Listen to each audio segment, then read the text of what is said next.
Is it going?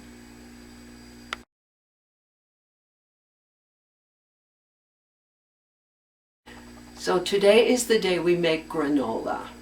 To make granola, what you need is, first of all, your granola. That's the ingredients here. I make 12 cups. You also will need something to stir, but something that has a flat top. You'll need to measure out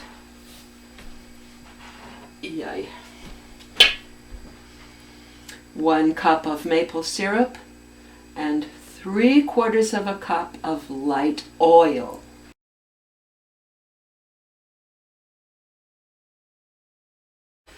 This recipe has 50-50 these following ingredients. Half the recipe is nuts and seeds. For example, sesame seeds, almonds, hazelnuts, sunflower seeds, and an important ingredient, banana chips. These are slices of banana made into hard little chips.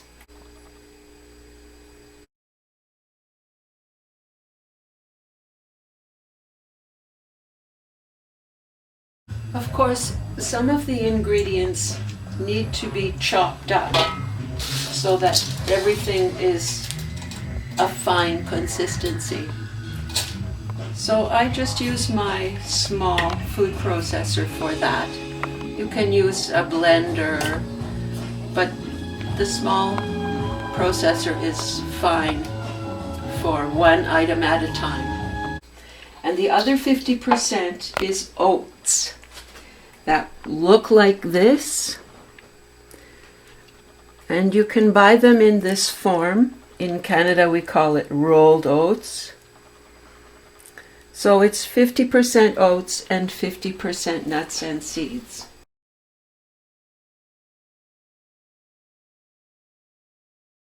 So to prepare the liquid ingredients, it really helps if you have one of these, plain ordinary cheap thing, and if you have one of these to measure, because you need to warm these ingredients, stir them up, and then put them into the microwave.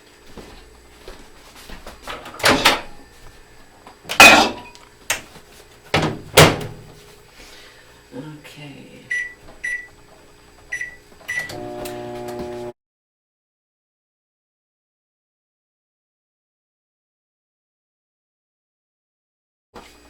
So when the liquid ingredients are warm but not boiling, you can mix them with the rest of the granola.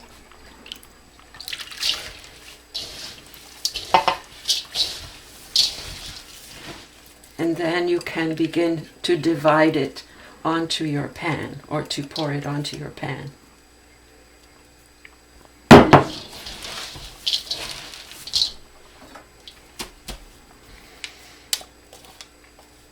Of course, you won't want to make so much. This is 12 cups. We keep it in a big jar and we eat on it for at least a month or two. So for us, it's worth it to make such a big amount. You might want to make perhaps 6 cups overall at a time. That's about what fits in the cereal box that you buy in the store. That would be 3 cups of oats and 3 cups of the seeds and nuts. One very important thing for your success with granola is your pan for cooking it. This must be a heavyweight pan, like a good crepe pan, so that it really holds the heat to cook the granola. If your pan is too light, like aluminum, then it gets too hot too quickly and the granola will burn. So when everything is well mixed, you can put it onto your baking pan. you must be sure that you spread it out evenly so that there are no bare spots where there's no granola covering the pan. And here you see the importance of having it flat on the top, because you need to be able to smooth it out, and afterwards you need to be able to scrape it up to make sure that it's not burning underneath.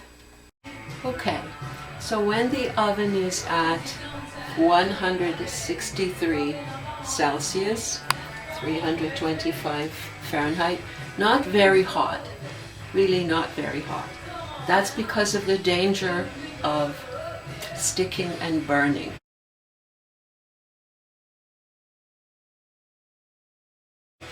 So the next part is all technique, but it's the technique which makes the success.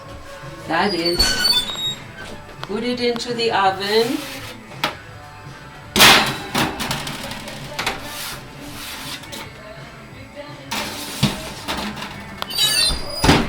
and set your timer.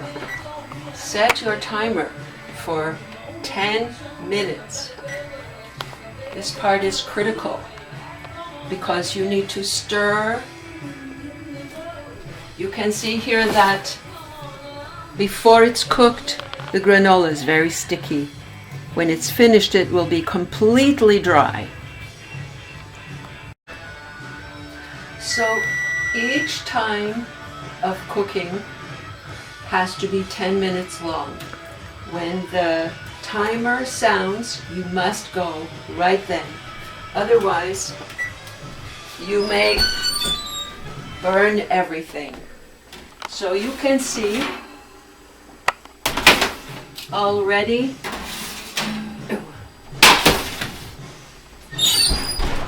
the granola is becoming brown on the edges. So here is where your scraper is critical, because you must scrape the granola away from the bottom of the pan very thoroughly every 10 minutes. It's probably not a good activity when all the nieces and nephews are at your feet. It's a meditation for a day when you are on your own and you feel like doing something healthy for yourself and your family. You can become the chief granola maker. You can give it away for gifts. Everybody loves it. You must smooth it out carefully so there's no bare spots against the pan. If you change your oven temperature by 2 or 3 degrees lower than 163 Celsius, no, 63 Celsius, you can have your granola darker or lighter. Eric, you should let them listen.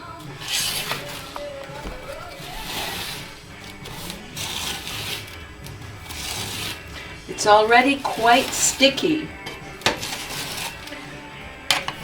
so you can tell immediately why it's important that every 10 minutes you stir your granola as thoroughly as you can to make sure that nothing is sticking to the bottom of your pan.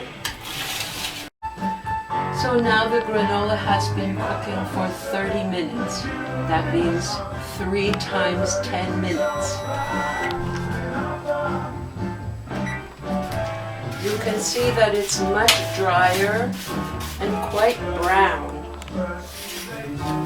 compared to the initial stage. You can make it as brown or not brown as you like. The important thing at this stage is to put it back into an open pan where you can let it dry thoroughly.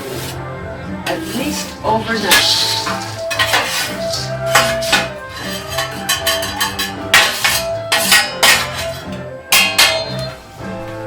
To the music of Procol Harum. So when it's completely dry, you can store it in a glass container. The best kind of storage is in a glass jar. Except if somebody eats it all first. You can have it with either milk or yogurt. Miranda likes milk, and so does Mina.